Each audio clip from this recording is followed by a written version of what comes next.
Welcome, Kevin Jon Davies. Hello there. Hello there, mate. How are you doing? Oh, I'm all right. Thanks for having me. Yeah, it's good to. We're on my favourite topic today, so I'm in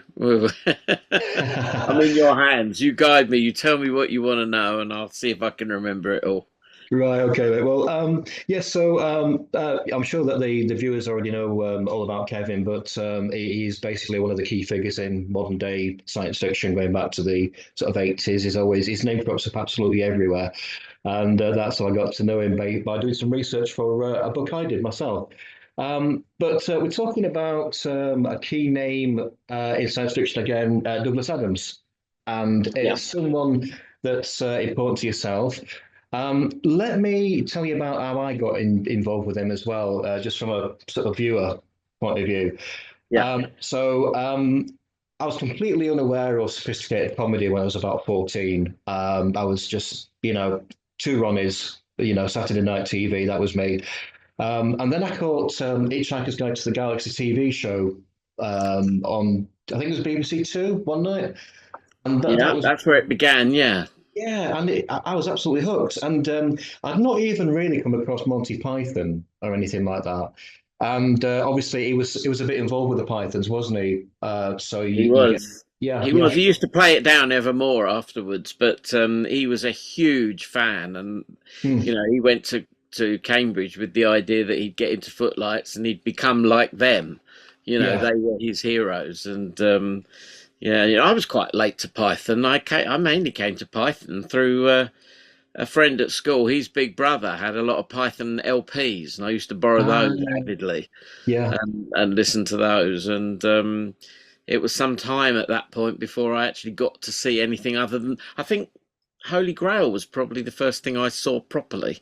I don't think I saw the TV shows until after I'd seen Holy Yeah. Grail. I think the only time I saw them, because it was a time when they weren't really on TV a lot. I think every year they showed the election special, didn't they? And I think I saw that episode. But yeah, I've been seeing the TV series, the Hitchhiker's Guide TV series. My friend discovered the album. It wasn't the radio show. It wasn't the radio series. It was just the soundtrack from the TV show. Yeah. And I recorded it off him, and I just played it. I'm sure I'm autistic. I don't know if I am or not, but I played it every single night for about a year. Seriously, I did. I was absolutely obsessed by it. And yeah, I found the books, you know. Mm. But how did you find Douglas yourself? Um, well, I think it was mainly I was involved with Doctor Who Appreciation Society, Yeah. and I made a lot of friends through that. And I even ended up running a North London group. I ran some fanzines, and I was at a friend's house who was another Doctor Who fan. And he said a bit later on, we're going to listen to the radio, Radio 4. And it was like, Radio 4? I was like 17 and it was not my channel. And so it's like, okay, what is it? And he said, well, it's a sort of science fiction comedy thing. It's written by the chap who wrote Pirate Planet. Hmm. Now, Pirate Planet had stood out to me and my friends as being something special, that the sense of humour was quirky and different. It was clever. And it was funny in a way that a lot of the other scripts of that time hadn't been. And we thought, oh, I said, okay, all right, because it was him. I thought, and it's science fiction. Yeah, all right, I'll give it a go. So we listened to episode 1 that night, and what it was the second repeat on Radio 4 in 1978, in the autumn. Unusually, because it had been such a sort of sleeper hit, they hadn't really given it a huge publicity. But Hmm. word of mouth was so fantastic. They repeated it again almost immediately, and then they repeated it later in the year, and that's when I heard it. And so from the next week, I was doing what everybody else did. I tape recorded it off the radio and insisted on playing it to anybody that would listen. I was doing art college then instead of sixth form. And but 2 weeks in, I'd only heard 2 episodes, and this same friend, the guy called Gavin French, he said to me, I've got us an interview with Douglas Adams. Oh, really? Yeah, he's going to be he's the new script editor of Doctor Who. This was news to me. Hmm. And it's like, oh, that's interesting. He says, yeah, have you still got your tape recorder? And I'd been given a new cassette recorder for my birthday that Hmm. summer. So I think he wanted to take my tape recorder along, and taking me along with it was the price he had to pay. There was another guy with us as well, so three of us went along to the Doctor Who production office on Shepherd's Bush Green and met Douglas Adams, and we interviewed him. And I've still got the audio cassette. I've used bits of it, and I've given bits of it to other documentaries and to Dirt Mags to use for various purposes. It's a great interview because it catches Douglas just at the beginning of his Hmm. sort of fame, just before it had really taken off. He'd taken the script editor job as a kind of day job. He needed the money, Yeah. Been through some very lean times up until that point. And the year before, he'd been very lucky to suddenly secure Hitchhikers and Pirate Planet for Doctor Who on practically the same day. In fact, in the next book, I'm going to put in the entry in his diary, Ah. which says that it was the best day of his life, because basically he got Doctor Who, and the program development board had agreed that Hitchhikers could go ahead. So he was just in seventh heaven that day. And one of the other things noted on that page was to call John Cleese, because by that point he'd made friends with some of the Pythons. Hmm. He'd interviewed John Cleese whilst he was a student at Cambridge, and had gone to John's house and interviewed him for Varsity, the Cambridge student rag.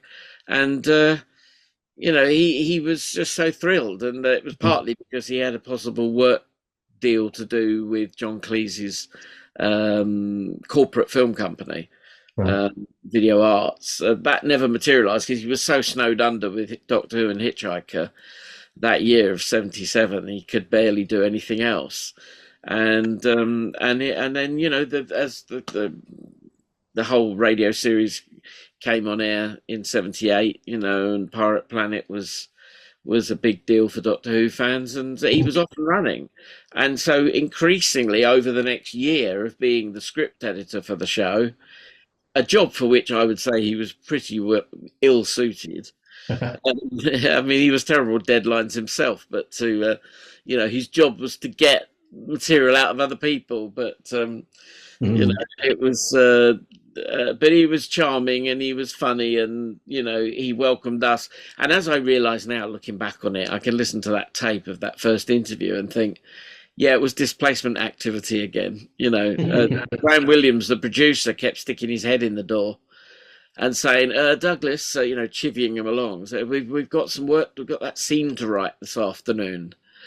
And it was, yeah. And then because of the conversation and everything, he drew Graham into the conversation as well. And Graham would join in, and it was just putting off having to do some proper work. Douglas, but he was always great with the fans. He was always happy to go and meet everyone and do signings and take part in things, and it was just putting off doing real work, really.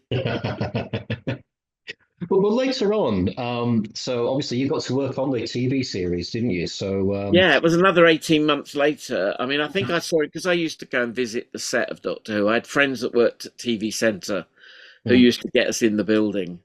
And there was a viewing gallery overlooking every studio. You could go walk around the circle of TV Centre. You could go in the viewing galleries and see what was on in each studio. And of course, we used to go Okay, to the Doctor Who studio whenever we could and just hang about in there. There were no chairs. You had to sit on the floor.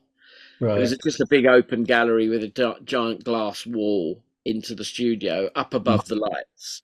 You couldn't really see a lot on the floor, but there was a TV in the room, a large television Hmm. on which you could see the main feed from the studio, and you could hear a little microphone up in the ceiling.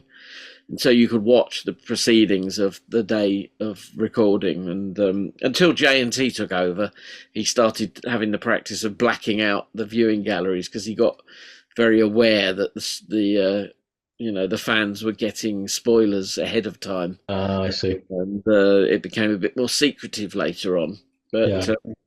But I used to go fairly regularly, and yeah, so I think I saw Douglas on one of those visits, and I certainly saw him on the day I went to see Destiny of the Daleks being recorded, watched some of the action, and managed to blag my way in during the lunch break onto the studio floor, and got in trouble for interfering with Davros's chair. All I did was reach in and flick a switch, and it made all the console in front of Davros light up. And then there was another switch that didn't seem to do anything. And then my friends who were with me were going, come away, don't. Anyway. And then when an effect went wrong in the studio, the fans who had been visiting got blamed. And I think fans were banned from the set for a couple of weeks. And somebody told me off for that. But, but I'd seen Douglas at that point in the BBC club, the bar, where you had to be signed in by a member. And I'd seen him and said, hello, I don't know if you remember when I came and interviewed you. Oh, yeah. Can we get on the studio floor? Oh, I don't know. He says, you'll have to ask Graham. And I asked Graham Williams, who said, oh, well, no, you see, now you've already been and visited the set once. I'd been to Stones of Blood with Matt Irvine. And he said, and they've got a long waiting list. There's lots of fans would like to come. So I'm afraid not on this occasion, chaps. And of course, then we blagged our way in with the visual effects guy. And that's how I got onto Destiny of the Daleks studio floor. But anyway, so I'd seen Douglas, I think, another time as well. Maybe he came to a convention or something. But in 1980 is when I got to know him properly. By then, I'd taken a job at an animation studio, and a chance meeting led to us doing the animation for the TV show. And I was very young. I was 19 that summer. I'd done episode 1 while I was 18, and then was a long break after doing the animation for episode 1 while the BBC tried to make up their minds if they could afford to do the rest of the series, and was it really funny or not. They even recorded a laughter track. Oh God! Nobody wanted the laughter track, but they did it with a bunch of fans. I was instrumental in that. I put together an invitation which we gave out at the One Ton pub where all the science fiction fans used to meet once a month on the first Thursday of every month. And so we had about 100 people went to the NFT. And NFT2 had televisions down the side of the sort of rather narrow auditorium. And they showed videos and things there. And there was a strange facility that had a microphone in a little box in between each pair of seats. Right, I see. And because they used to do foreign language films, and you could put the headphones on to listen to a different language track. That's how it was. But the reason we went there was Alan Bell wanted to record the laughter track dry. Right, I see. And so, I think I've seen the paperwork now from the BBC. And the memo suggested to the NFT that this was a test recording, with the implication that they might want to hire the studio a few more times. But it was just a test recording, that was all. So it was he talked them into it, and he got his recording, and there is a recording that exists. I used a snippet of it in the Making of documentary years later. But it's awful because it's obviously fan laughter. Yeah. There's a laughter of recognition when there's a graphic of Zaphod, who's not in episode 1, but there's a graphic of him. And the fans cheered. Now, an ordinary audience can do that, Yeah. Can I just take you back to the chance meeting that got the contract? Because it was Rob Lord's company, wasn't it? Was it Pearce? Yeah, Pearce Studios. No, I was very lucky to get the job there. I joined Capital Radio's JobMate scheme, who got me an interview there. Right. And it was all a bit mysterious because they didn't want me to let on how I knew that they were looking for a young person to become a trainee, because they hadn't even advertised yet. Yeah. So it was even I don't really know quite how they knew there was a job on offer. I rang them up and I got an appointment. I had an interview and I started on the Monday. So I'd been working there a couple of months, and a lot of it in those days, it was all very analog. There were no computers in those days doing graphics, not yet. It was talked about. We knew it was something that was coming, and my colleagues were researching getting a computer. So I was doing a lot of the artwork had to be expanded or reduced in size. You did it as a part of the darkroom process. So I spent a lot of time processing artwork in the darkroom. And I was working in there one day in January 1980, and I heard the bleeping noise down the corridor of R2D2. And I've told this story many times. It is funny now. It's become a bit of a legend, really. But this is what happened. I ventured down the corridor into the part of the building I wasn't supposed to go, which was cutting rooms rented out to the BBC. It was like an overflow. Yeah. There's a little building in Hanwell, not far from Ealing, and they had rented cutting rooms. They had a few upstairs as well. It's just a very small building, just the ground floor and first floor. And our animation studio was on the ground floor, and down the far end of the corridor were about 4 or 5 little cutting rooms. The walls were lined with cans of film, and they made documentaries and things there, film inserts for programs like Horizon, Sky at Night, and things like that. Mm-hmm. So I thought, because in those days, it's hard to remember now, but BBC would never have anything from ITV and vice versa. The organisations kept very separate. And why would the BBC have something like R2D2? Yeah. I was so filled with burning curiosity. I stuck my head round the door, and on the screen of the edit machine was indeed R2D2 and Mark Hamill. And there were 2 guys working in there, a black guy, the editor, Tumour, and this other guy I didn't know, who looked up and went, "Hello, yes." I was a bit startled, rabbit caught in headlights, and I went, "Oh, sorry. So I was just curious, why have you got R2D2 beeping away?" And they went, "Oh, come on in and have a look." And they were cutting a piece for Jim Will Fix It. Okay.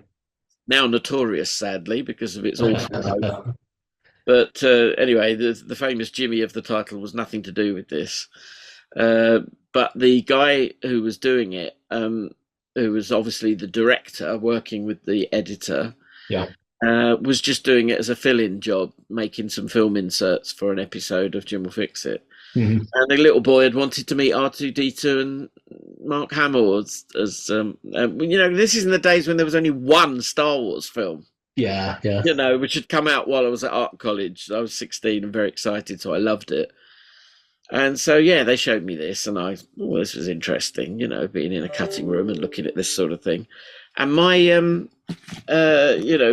my natural instincts had benefited me, because I said, he said, "Oh, you're a science fiction fan, are you? So do you like science fiction?" "Oh, yeah. So have you ever heard of something called The Hitchhiker's Guide to the Galaxy?"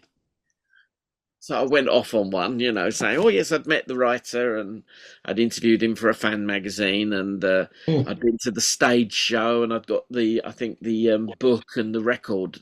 The first book and the first record had come out by that point. And so, all full of it, blah, blah, blah, blah, blah." And I said, "And I hear there's going to be a TV version." And this guy said, "Yes, there is, and I'm going to produce it." So that was my first meeting with Alan Bell. And I said, "Oh, the first question was, how are you going to do Zaphod Beeblebrox?" And he said, "Why? What's special about him?" And I said, "Well, he's got 2 heads and 3 arms." And he went, "Oh, yeah, well, he's not in this script. Oh, dear. Well, that sounds like we might have to change that." And I said, "You can't change that." Atrocious. The audacity of it, telling him what he can and can't do. And the next thing, of course, I said was, "Do you need any animation?" And he said, "Well, funny enough, there is in the script, a lot of sort of indicated in the script is computer graphics." And I said, "Oh, well, my boss is talking about getting a computer, and would you like to come and meet him?" And, it's like I went into sales mode. And, I think he was rather taken by my enthusiasm for it all. It turned out later, Alan said that he got the script. He'd only heard the Christmas episode repeated that year, that Christmas. He didn't really understand what it was. He knew it was popular, but here was a young person infusing to him about the glories of it. So it made him more interested. It helped him to decide to take the gig. Yeah. So anyway, he came and had a very quick meeting with my boss. They shook hands and agreed that he'd be back in about 10 days' time, and they'll talk about it. And the 10 days, when you're 18 and enthusiastic like that, the 10 days seem to drag on and on. And I think on the very last day, the 10th day, I found his number on the BBC switchboard and rang Alan and said, "Are you coming to see us again?" "Oh, yes, don't worry, I'll be there later this afternoon." And he was, true to his word. Mm-hmm. And he brought the script. And this is the first time I'd seen the television script, which was the pilot episode. Right. That's all that existed at that point. Yeah. It was prompted by John Lloyd, who had talked to the boss, John Howard Davis, the head of Light Entertainment, and said, there's this great radio show. I think it would make a good TV show. Mm.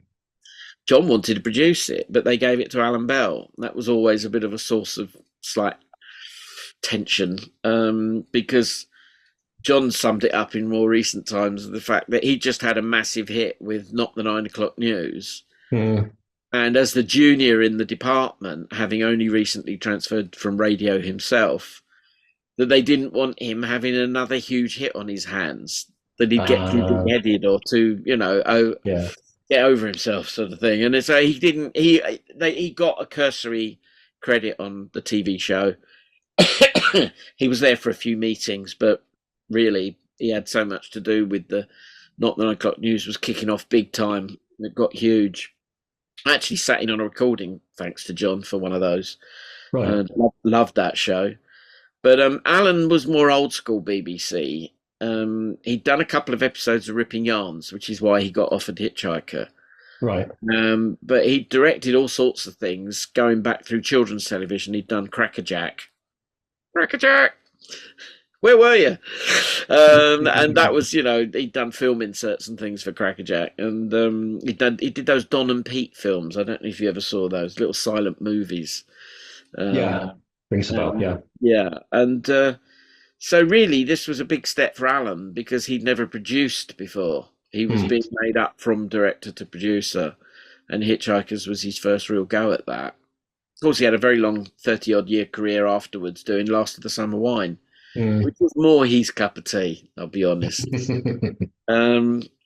So anyway, he struck a deal with Rod Lord to do a test piece, the first half of the Babelfish sequence. We did that in, I think, about March, April of 1980. We did the first part of it, and I helped Rod on that. And that was it. The BBC graphics liaison man called Doug Bird, he came to visit with Alan and Rod and Douglas Adams to visit Rod and see that first half of the Babelfish sequence. They did it quite early in the morning. I had to travel all the way across London, so I had quite a nice lazy start at 10 o'clock. By the time I got in, he'd gone, so I'd missed Douglas. But Rod very kindly had said, "We've got a young chap here who says he knows you. Would you mind leaving him a note or something?" So I kept to this day, and I've put it into the book, which we'll talk about in a minute. A note that says, "Sorry to have missed you. Best wishes, Douglas Adams," was on my desk when I got in. Oh, that's nice. And I've kept that all this time. It's just a scrap, but it was, and I thought it was a nice way to round off the book. And that was it, really. We were off and running. We got the go-ahead to do the rest of the animation. Can I just ask about the animation? Because from a technical point of view, right, so I've got a few questions. So obviously it's before we were used to computer graphics on the screen and stuff like that. But when I saw those animations, to me, it was, I was convinced it was on a computer. So how did you get the glow effect? It looks like it's actually on a monitor, doesn't it? Yeah, it was a very old, well, not old, but it was a well-established technique of backlit animation, Right. which gave it that glowy neon kind of look, which made you think maybe it had come off a monitor, like off a CRT or something. Yeah. It was something that Rod had been doing, and his colleagues, our colleagues at Pearce Studios. It was a tiny company, 6 of us, and one of them was the secretary, and I was very much the junior. I'd been taken on to do Lectraset titles, and I had to do an awful lot of rub-down transfer letters, Right. for Hitchhikers, amongst other things. And but a lot of it, the drawing was, first of all, everything was drawn in pencil, Right. and then traced into ink on acetate cells, just like ordinary animation. Yeah. Rotring pens. And the ink was dark enough that you could take it in the darkroom and contact print a large sheet of film, a high contrast black and white film, like a kind of X-ray, what Yeah. X-rays, the old-fashioned X-rays used to be made of. And the contact printing would create, the black lines would go clear on a black background. And then you put coloured gels that you get from spotlights, Yeah. different colours, under it.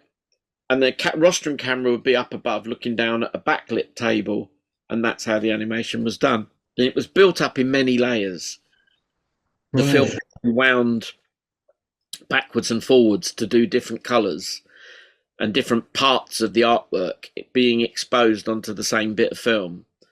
So it was made of multiple runs on the rostrum camera. The rostrum camera has very numbered, it's double sprocketed film. It goes backwards and forwards, and you can keep an account. An electronic number tells you where you are on that bit of film. Okay. And Rod worked it all out. I learnt a lot that year. He and his colleagues, John Percy and Dave Hall, and the woman I sat back to back with, Betty Day, taught me everything, really. I had the most amazing sort of apprenticeship, for several years working there. I mean, it always amazed me when I found out it was hand animated. I was like, wow, because I mean, there's little things that we take for granted now on computers, but like all the text was printed one letter at a time, wasn't it? Yeah, and that was literally Rod did all the rostrum camera work. Yeah. Under the rostrum, with little bits of black card, he was uncovering one letter at a time. And then click a button, and then uncover the next letter, click a button. And with the coloured gel, he cut a little square out of the coloured gel. So he positioned the gel so that the leading letter, the letter that's just been uncovered, was always white. Yeah. Slightly burnt out. So it looked like a cursor. Yeah. And the rest of it. And sometimes when you look at it, especially if you look at the high definition version that's on the Blu-ray of the television series, you can sometimes see the ripple in the coloured gel. Right. It's just slight moving around behind. It's like all the lettering is like looking through a window. It's like a stained glass window effect. And you can see the colour rippling slightly. Was it quite difficult to get that style right? Because, I mean, we live in an age now where we're used to seeing, we lived through that age of vector graphics in the sort of like late 80s, early 90s, when computers could draw things. And it had that sort of angular thing, didn't it? Which you see on the graphics, like the Babel fish, it's not a fish shape, it's sort of a stylized, triangular. Well, that had to be a compromise because the BBC graphics designer who was assigned to kind of look after us, who incidentally was much more interested in going to the BBC Flying Club at Elstree and building his aeroplane. He was building a kit aeroplane which he co-owned with two other guys. Right. And so he didn't do a lot of work on Hitchhiker, it has to be said. We stepped in and covered his ass for a few bits and pieces. But anyway, Rod always got on all right with this other Doug Bird. But he said, computers can only draw in straight lines, nobody really knew what computer graphics could or couldn't do. Yeah. You've seen the odd bits and pieces, in Star Wars, there was the targeting system that we saw, which was very much, linear line graphics, and it was done much the same way. There was a little bit of computer graphics here and there. There's a little bit going right back to 2001, but nobody really knew what it meant. Yeah, which I've always found fascinating because the book I'm working on now we're going to be publishing next year for the first time the television scripts of Hitchhiker, which are quite different from the radio scripts. Obviously, they're based slightly on it, but there are lots of visual indications from Douglas. He wasn't he didn't think visually, he thought in ideas and in language. So when he said in the script, computer graphics, he suggested something about scrolling type, that simple outlines and things like that. The later scripts, by that point, he'd seen some of our earlier animation for episode 1. So he started to write more in to the later script, describing it a bit better. But that initial script was coming out of his head. Yeah. I don't know what he expected. It would be fascinating to know what kind of imagery he really imagined. Did it? I'm assuming that what happened was he came up with the ideas, or he got the description from the book or the script, and then he turned that into a storyboard. Yeah, Rod did a lot of storyboards. Doug Bird did do a storyboard. He Yeah. storyboarded the first episode, very roughly. I mean, he indicated the outline of the fish. And there was a compromise between this idea that it could only be done in straight lines. And Rod was arguing, well, surely this is a very sophisticated, futuristic Mm. book. Surely by then they'll be able to draw in more curves and things. And anyway, if you draw lots of little short lines, it looks like a curve. Yeah. And so there was a compromise. And as we were left alone, essentially, after we'd proved that, or Rod had proved that, we could deliver what was required, Alan Bell and Doug Bird just left us alone to get on with it. Ah, There would cool. be some consultation every now and again, but generally speaking, it was they trusted Rod Yeah. because episode one was so strong. It was like, oh, just get on with it. And I think Alan had so much else to field that he didn't have a lot of time to. He did pop Yeah. in occasionally, and so it became more rounded and more fluid as it went along. Interestingly, we were still animating when the first episodes went out. Oh We were, wow. still, we were Impressive. still working on episode 5 and 6, I think. Yeah. The big glossary sequence in episode 5 is the longest sequence of all, and we were still doing that when episodes 1 and 2 had been screened. And Rod took a phone call from a computer magazine. There were such things in those days. We're talking, late 80, early 81. And this company called Datalink rang up and said, "Can you settle an argument? We've been watching this program. We gather you did the animation." Yeah. So with two questions. Was it a Sinclair flat screen TV that we've all heard so much about in the prop? And what computer system did you use for the graphics? And Rod kind of chuckled to himself, and he did. "I'm sorry to let you down, but it was all very much hand drawn. It's traditional animation. I'm sorry." Mhm. And the book, there was no screen. It was back projection, which is a very old technique on the screen of the book. I've actually got my copy of the book, the prop Oh, here, which is it's the one I used in my documentary, The Making of Hitchhiker's Guide. yeah. It was made as a present to me by a guy who worked at visual effects for a short while. He found the original mold and made a vacuum formed prop out of it, Brilliant. which I then had when it came to doing the documentary retrospectively, looking back 12 years at how we did the show.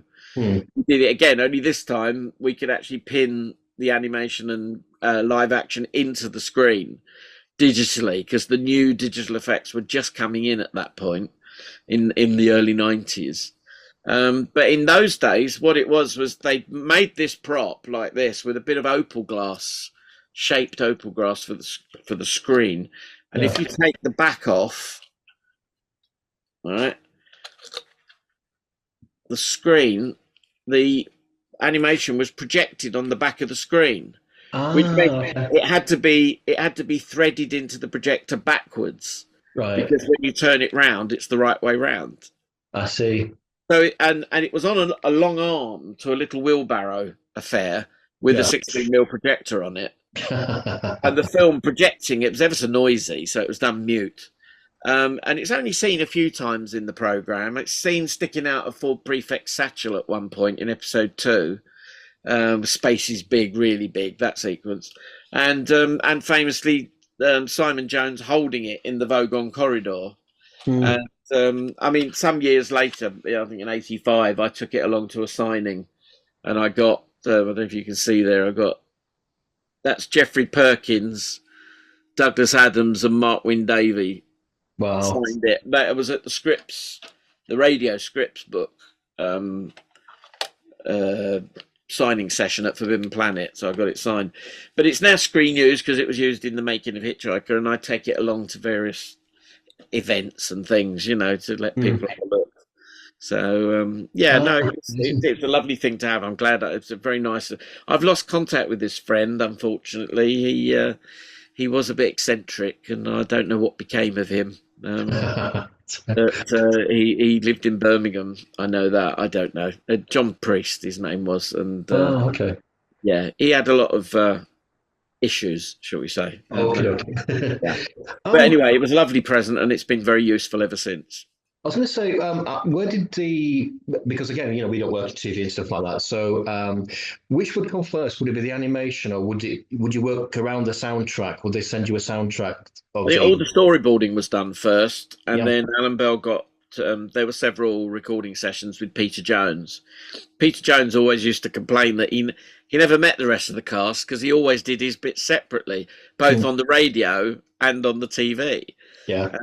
And he got hired to do very similar voiceovers for commercials and things afterwards, evermore. Anything where there was factual information to be delivered. He did it with such panache. He did it in such a way that he made it slightly whimsical, authoritative, but also you got the feeling that maybe this voice sort of didn't quite believe what he was reading, and he didn't quite understand. It was a unique performance. And when he did the voice for me for the making of Hitchhikers, we went and had a drink afterwards. I was very young.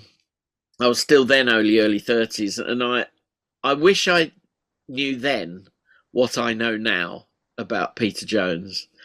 And very sadly, I don't know if you know, but his son died only the other day. Oh no, no idea. Radio producer Bill Dare, Right. Okay. son, who Fair did enough. Dead Ringers and all sorts of other shows and Yeah. worked on Spitting Image and things.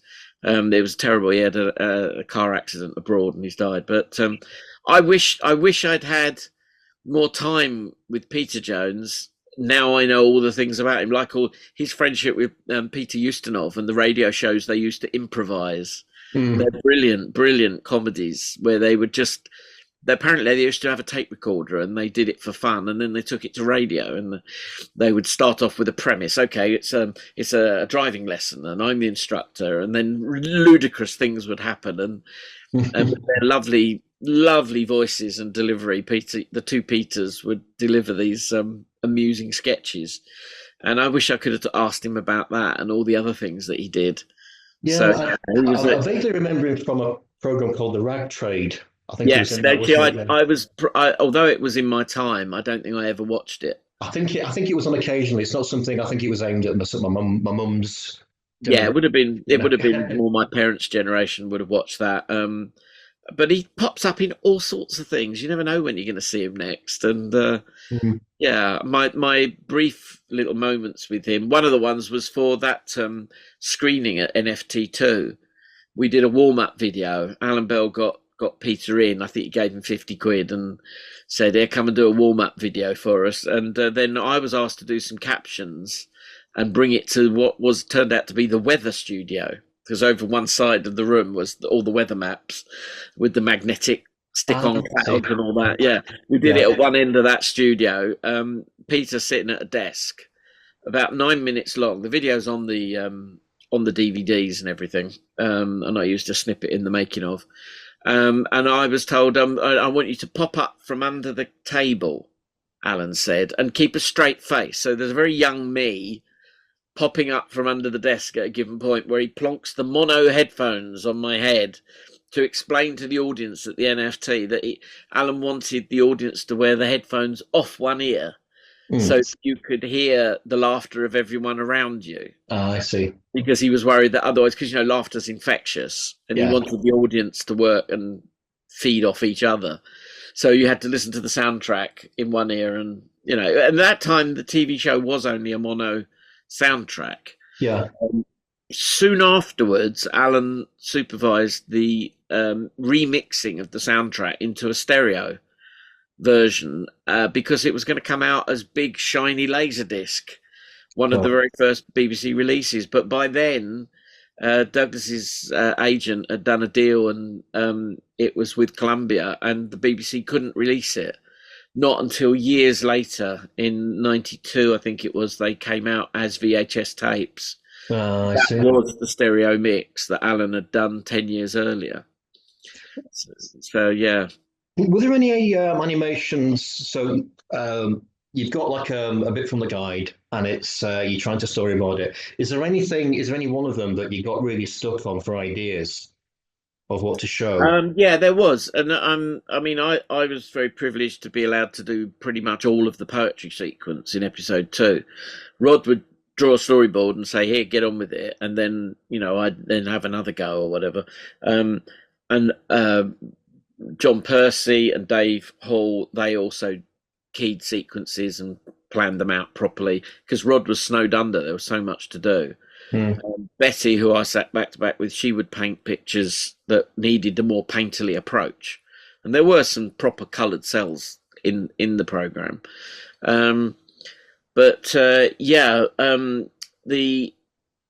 Sorry, I've lost the question. Difficult ideas. Difficult. Yeah, there was something we got stuck. That's what I was going to tell you.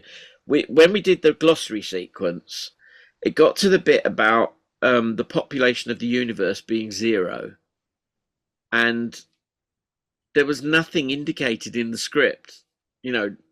Douglas had, in the later episodes, he'd really kind of almost left it to us. There is a note in the script saying, actually, at this point, it'd be better if I just had a meeting with the chaps at Pearce Studios. Right. And so, of course, that's what we did. We rang up and said, can you arrange this to Alan? And he got Douglas to come down and see us. And I remember Douglas, so tall, striding up and down the middle of our little studio, stroking his chin, trying to think, and waving his arms about a lot. And they eventually came up with the idea that all the non-existent people in the universe could be represented by little faces appearing going, blah, blah, blah, blah, which is what he did. We thought he was joking at first. No, he meant it. Now, ever since, people thought that was the little green guy thing that was on the American books. I don't know if you know, but in America, there was the logic behind it. Most of the British fans hate that little green guy, and Douglas never liked it himself. Yeah. There's this little green planetoid. It's the Pac-Man generation, Yeah. That he's kind of doing that and is sticking his tongue out and waggling his fingers. And I think there's one where he's carrying a briefcase, and there's all this and sticking his thumb out, of course. And this was done because the books, when they did the deal for the books in America, there were already 2 books. The first book got published. The second one was already on its way in Britain. Yeah. And they knew they were going to have it in America. And there was a deal in place to do the 3rd book. And they each had different titles. And so to string them all together and give them a corporate identity, the publishers came up with what did they call it? The Cosmic Cutie. Oh, God. Yeah.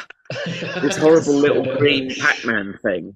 Which is on all the American, books and merchandise. I always assumed it was because it had a sort of obviously a science fiction-y title.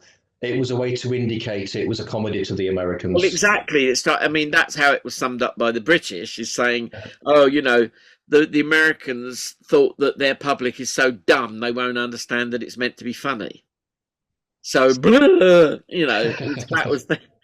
And I did find in Douglas's archive, because I've done all the BBC archive and all of Douglas's archive, my research has been a massive deep dive into all of it, and I've got some unique angles that I'll be talking about in the next book.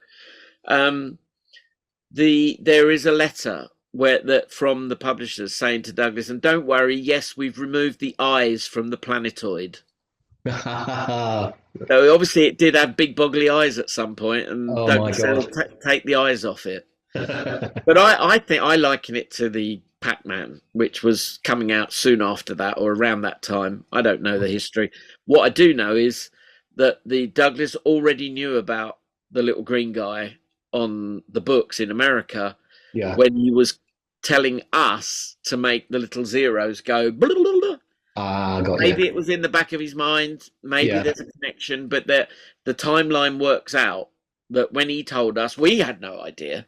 No, it wasn't till the following year, I think, before there was an American book. So he knew it was coming. So maybe that was where his inspiration came from. There were a few other things we discussed that whole sequence. The glossary sequence was long and complicated, and that was in episode 5. So in the latter stages of production, where it happened to me as well. I got Douglas years later asked me to design the illustrated Hitchhiker, and I was designing like mad. I was going through a lot of crisis at home at the same time. We were having trouble with our. Basically got evicted, and I had a lot of stress on. And I said to Douglas, the illustration for number 42, I've got no idea. I'm hitchhiking out. And he goes, well, I know how that feels. Because he was always saying, oh, never again, never again. And of course, they persuaded him with lots of money to write another book. Yeah. And so, yeah, he said, oh, don't worry, I'll do it. And he'd just got a new Mac that could do the shapes. And he did this pattern of like snooker balls. They're all different colours. And it's a puzzle. And in it is the shape of the number 42 and in lots of different ways. Right. Somewhere online, you can find online the solution to the 42 puzzle, but that illustration then got used on the cover of later books. Yeah. But it was designed for the page in the illustrated Hitchhikers that I couldn't fathom. Well, series 2. So folklore has it that there was a season 2 planned of the series, and I think Pearce spent. Rod spent, but it's 75,000 quid on a new computer system or something. Oh, something like it's a ridiculous amount. I mean, nowadays you could do it on a basic, desktop computer or laptop or whatever, but no such machinery and software existed in those days. Yeah, we were 2 weeks. We were 2 weeks away. Yeah, so it got canned, something to do with because of the a possible film version. Is that what happened? Well, it was complicated, and I'm going to be talking about it and hopefully giving the definitive answer to that in the new book. Right. Because I've seen both sides of the argument. I've seen letters between Douglas and his agent. I've seen the BBC paperwork. I've got endless quotes from different people that were involved. Alan Bell was quite vitriolic because by this point, at the end of production, Alan and Douglas just did not see eye to eye, but it was a very British argument in the fact that it was all very passive aggressive. Nothing was spoken out loud, and I'm not sure how much I was even aware at the time, even though I was all over that program like a rash, getting my fingers into all sorts of pies on that one, doing graphics, puppeteering, all sorts of things, and it was quite clear. Now, the story now that I can give chapter and verse on is that basically Douglas had just got a new agent, a big, powerful agent, Ed Victor, who continued to represent him for the rest of his life. And he didn't want the TV series continuing. Douglas was fed up with it and didn't want Alan Bell. That's partly true. Alan said, the reason the second series didn't happen is because the author's inability to write it. And he didn't want me. And of course, the BBC stood by Alan. They'd had a big success as far as they were concerned. Yeah. And Alan was well in with the, top brass. That's the simplified answer to it, is that basically, I don't think the BBC assumed, like they would with any other writer, of course they'll want to come back and do some more. Of course they'll want our money. But they didn't. They had no concept of the different scale of money that Douglas was working at from the publishers and everything and the big deals he was getting in America. And the fact that Ed Victor was trying to get a deal to do it with ABC television in America. Right. This is before the Columbia deal. Right. For a movie. Douglas always wanted to do a movie, and the movie was talked about from about 1979, but nothing came of it.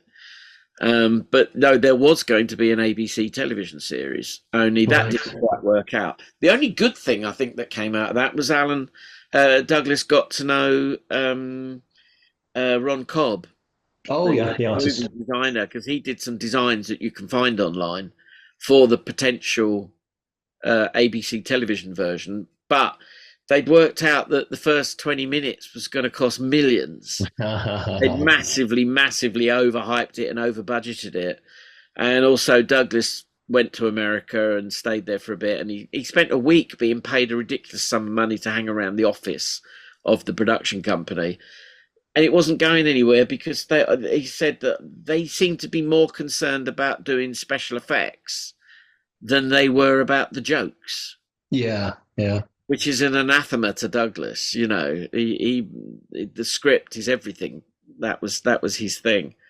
So, that deal didn't work out, but of course he did get huge deals later on. Yeah. So Ed Victor was true to his word. He got Douglas some serious money later on.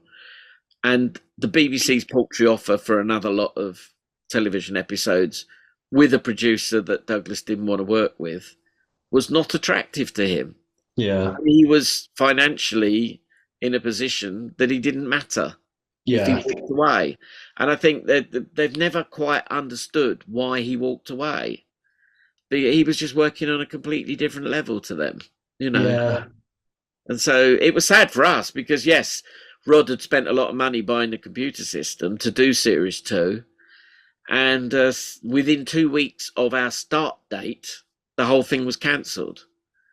And we never got a script because Douglas never delivered a script. But he did write some. Right. And what he wrote will be in the next book. Right. I've managed to find all the different drafts and bits and pieces. It's not a complete episode, but it's several false starts.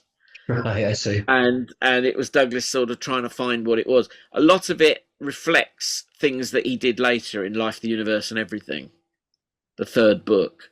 Yeah. Borrowed heavily from it. But there's unique things in there. For instance, the two characters are called Adman and Eve, EEV, who were had come to the Garden of Eden, prehistoric Earth, for an afternoon's dictation. Right. Something like that. That's what it said. And they got with them something that was even more sort of biblical reference. And so it was, and they were definitely shades of, they were up against a character called the Consultant, who was essentially the devil. Right. So it was very strange for the, you know, committed atheist as he later became. It was very weird that he used these kind of religious tropes. Yeah. But it was a spoof on advertising, the ad man. Yeah. And Douglas always had that as a target. Well, Especially after he visited to America. He got very anti-adverts after America. You know. What did you think of the film that finally came out? So my own thoughts about it, if you just get these in. So yeah, I think it lacks the charm and it lacks the atmosphere of the series, and I think that's the main thing. There's a lot of things I didn't think that he got it right. I'm sort of biased because I think that anything that isn't the TV series is just not going to work anyway. I think I'm just so stuck on the TV series. I think Martin Freeman worked. I think a lot of the other characters like Zaphod and Ford just were completely miscast, I thought. Stephen Fry worked okay. And the animations were just wrong. I think they just looked like animated GIFs, you know. So I think there was, you see, I stick up for them a little bit, all right, on certain levels, because I'm sure I was lucky enough to go and visit the set, and I also went to a sort of PR meeting when the film was finished, and Disney were getting ready to launch it on the world, and I got invited to a meeting at Disney, which loads of us all sitting around a big board table. But I know that the filmmakers had the best interests, but they were also very new to it. They'd done a lot of music videos, they'd never done a film. Their second film they did, Son of Rambo, was beautiful, but it's a smaller scale, sweet little film about kids in the 80s making their own Rambo film, right? So it's quite different. The big budget, they said it would have been easier to get money to make another film with rockets and spaceships and robots and monsters, but they didn't want to do that. They wanted to do their film. But the Hitchhiker film, they didn't have control of the script. I think that's the problem. Yeah. They didn't understand really where it was coming from. And somebody else said this, and I wish I could remember who said it, and I've adopted it ever since. It's not my original thought, but I agree with it, is that it was played in a different way. Douglas came from Footlights at Cambridge. He came from that background of sketch comedy, and he'd written for various radio sketch comedies. And when the radio cast and the TV cast played it, they played it with that flavour that we as Brits understand.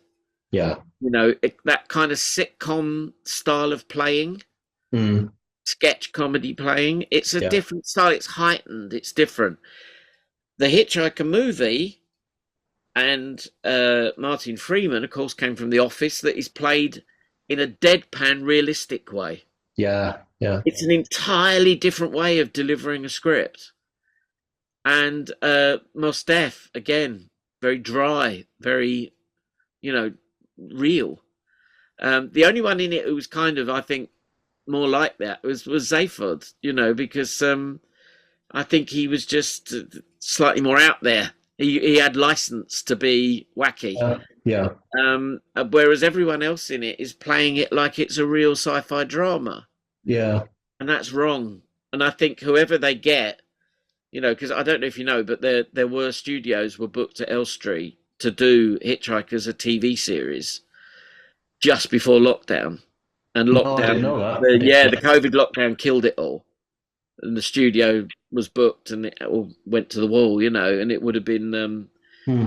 Hulu were going to do it because Disney still owned the rights. They own the rights in perpetuity to do any dramatized Hitchhiker. Right. So whoever decides that they want to do one is going to have to go to Disney cap in hand to get the deal.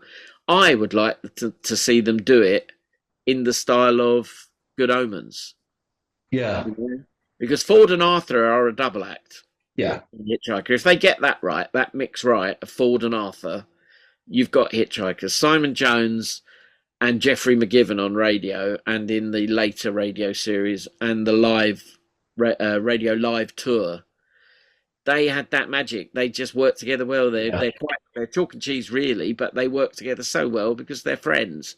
yeah. And Simon had that kind of relationship with David Dixon in the TV one. Hmm. Um, the movie was different. The movie felt like almost they were playing it too real, too straight. Yeah, the other thing about the Maybe series that's as part well. of why it didn't quite. And also, the script was messed with. They did so many things to the script. They messed with Douglas's finely tuned sentences. Yeah, They did the setup and the no punchline sometimes, or they just put the punchline in on its own, and the whole thing didn't have the rhythm, the musicality of the English. yeah, And that's why I think the film wasn't as successful as it could have been. It did okay. yeah. It It wasn't. It wasn't. It wasn't wasn't good absolutely enough to terrible. get a Yeah, sequel. it wasn't absolutely terrible, but yeah, it just sort of didn't. It didn't, like you said, it didn't feel like the same thing. I think Yeah. some of it was. I think the sets were too good as well. So There what? were lots of really strong visuals. I mean, there were Yeah, lots of great things in it. So I don't want to do it down. And I do know that the filmmakers. I met Hammer and Tongs a few times.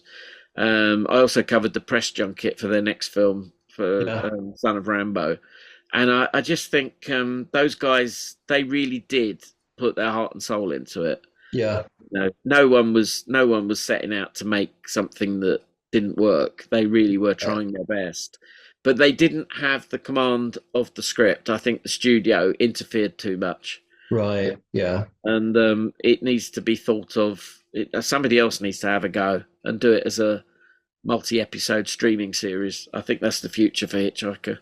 I think again, back to the sets and stuff. I think the series worked because it was so low budget, and the point of it was so when Arthur first got to the Vogon ship, he was so disappointed, wasn't he? And Yeah, it was like, where but is that's that part from? of the fun. That's Douglas turning it on its head instead of him being wowed by all the special effects, or the Some old as he is by the Heart of Gold. He says, "This Yes. is more my idea of a spaceship." Yeah. Yeah.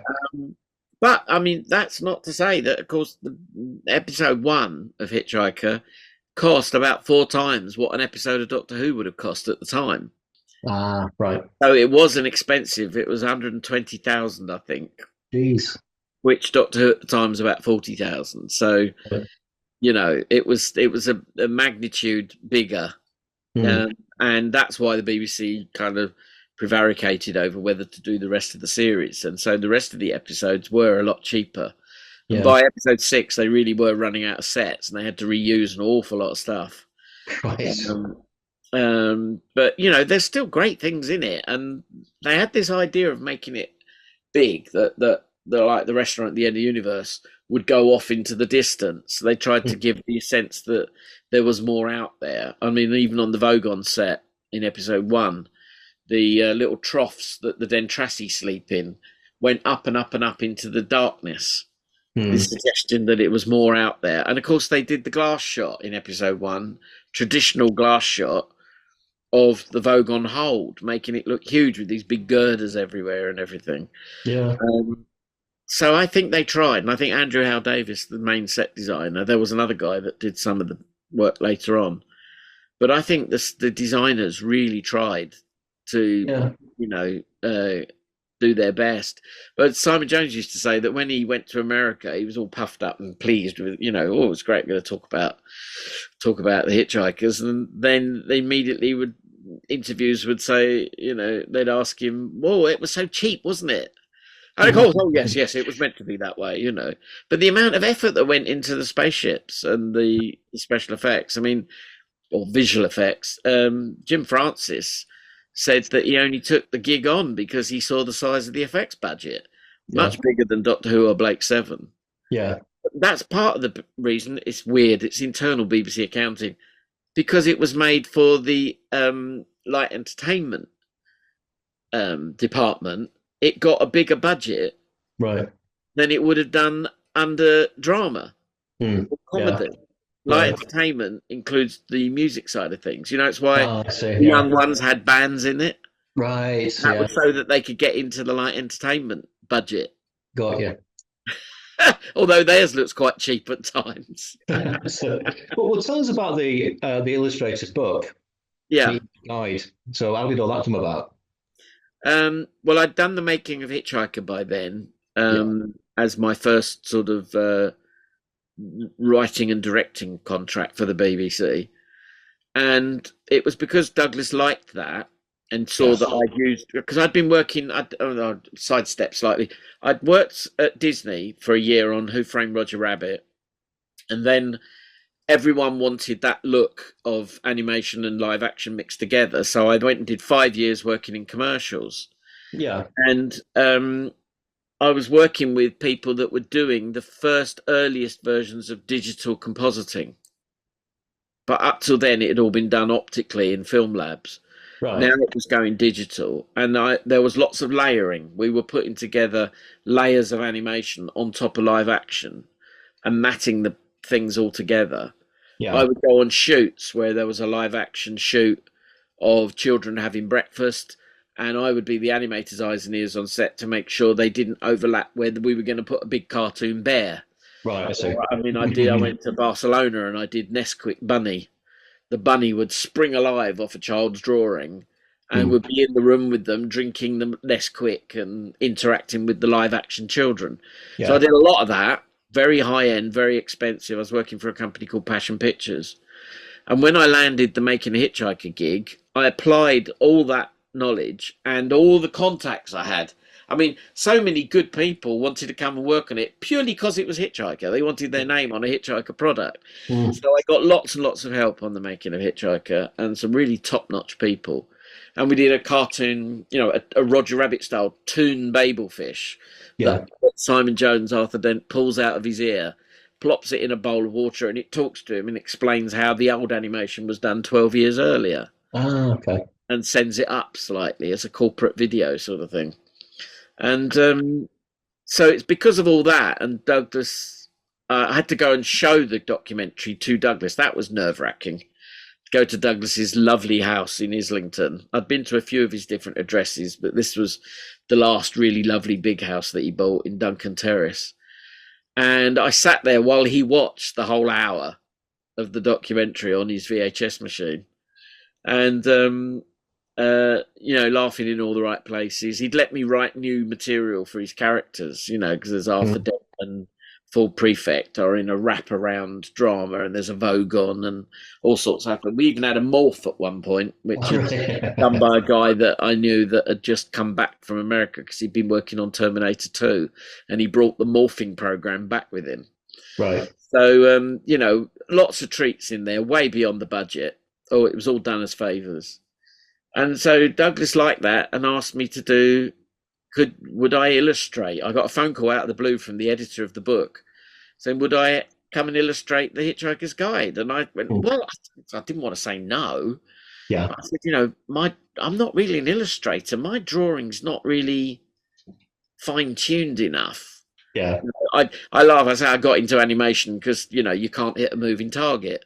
Moving, nobody will notice. My life drawing's not that strong and things like that. And I thought, so I went along to the first meeting thinking, well, perhaps I can persuade them to do it with digital photographs Hmm. and we can layer it and we can do all sorts of things. And when I went along, that was exactly what they were thinking. So we were in tune and I got the gig and on we went. And that took most of the rest of, well, I did a test piece in 93 Mm-hmm. that had to be shown at the Frankfurt Book Fair to launch the project. So Right. we did Ford and Arthur.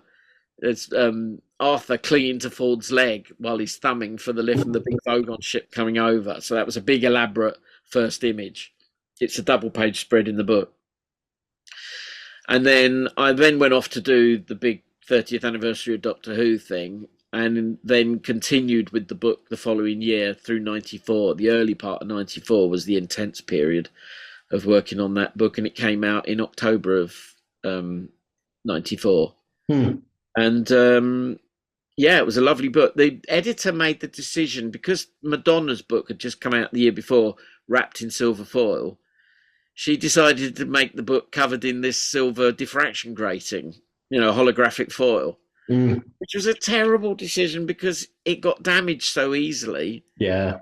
That they got loads of returns from the bookshop. Also, because it was essentially a novel, coffee table format, the bookshops didn't know what shelf to put it on. Yeah. It was a weird book that didn't really. It was quite a big book place, as well. It was a massive book as well, wasn't it?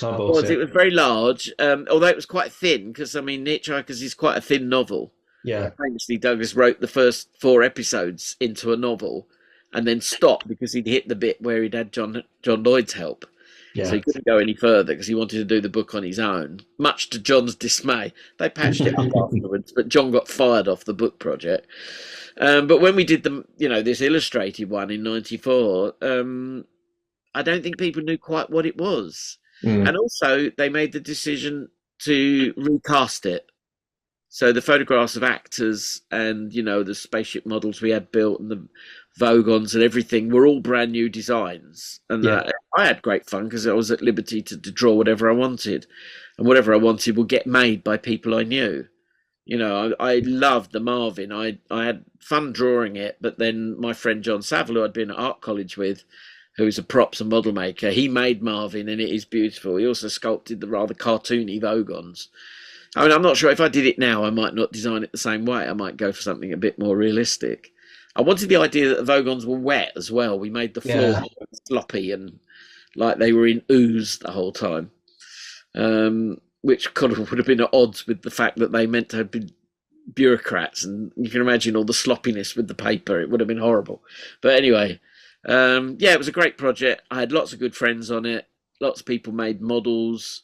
Martin Bauer did some of the Heart of Gold set, and he made some lovely spaceships as well, including Slarty By-Pass air car, which was a real kind of Dan Dare style 1950s kind of. We wanted it to look a bit retro, and he said, "Oh, you've got me right on the thing I love most," he said. So did a beautiful job on that. Yeah, great fun, lovely project. And I always knew that, whenever my path crisscrossed with Douglas for 20 years, I was very lucky it involved something creative and fun. And I was very grateful. I was never part of his inner retinue. The newspapers, when I did the 42 book of his archives, they would play it up as, Douglas's friend, Kevin Davies. Well, he was friendly towards me. I wouldn't say I was his friend. I wasn't part of his group. I didn't go to famous music parties. I wish I had. I don't think I even knew about them at the time, but I would have loved that. But no, he was always good to me. He and John Lloyd and Alan Bell, all of them, whatever they thought of each other, I was always in the middle there getting on with all of them. But so I was very grateful, and it's always been something I'm proud of, Yeah, you should be, mate. When's the new book coming out? You mentioned the new one coming out soon. Yeah, the 42 book was a big hit in 2023, and it came out in August, and it went straight to #1 on Sunday Times bestseller list, which guaranteed that we could do another project. I talked to them about it, and it got the go ahead. I did a lot of work on it last year. It got held on. My publisher Unbound went through a little bit of trouble. and they're sorting it all out at the moment. So the book is going to go back. I don't think they've told all the subscribers yet because it is crowdfunded. I hope they're going to tell them shortly because I'm telling you that it is going to be delayed, unfortunately, way beyond anything out of my control, I'm afraid. But it's slightly bigger than the 42, and the 42 is quite a beast. It's in the corner there. I don't know if you can see it. Yeah, I can see it. Yeah. But it is a beast and it is heavy. But this next one is 100 pages longer. So Oh it's wow. all of Douglas's 6 television scripts, Hmm. illustrated and annotated with anecdotes and stories and BBC memos and all sorts of things. And photographs. I took loads of photographs at the time. Other people that worked on the show took pictures and they let me have them. Yeah. And it'll be out at some point next year. But I don't know. They've not really released a date yet. I don't know exactly. Right. But it's going to be worthwhile. And sounds like. I mean, we're talking about a show that was 45 years ago. I've been spending 45 years writing this book in prep. It's something I've always wanted to do. I tried to get it off the ground a couple of times 20 years ago, 15 years ago, something like that. Yeah. With other companies. But, doing a big picture book is an expensive proposition. So it's taken a while to come to fruition. But we'll look forward to it. So, well, thanks for this chat, Kevin. It's been absolutely fascinating. I knew it would be. Thank you. And we're going to do a few more episodes as well on different subjects because you've been involved in absolutely everything. So you're always a great source of entertainment for everyone. So thank you very much, mate. All right. Well, I've enjoyed it, and I'll see you again very shortly. We'll talk about some other stuff. Brilliant, mate. Well, have a nice day, mate. I'll talk to you soon. All right. Cheers. Cheers, mate. Right.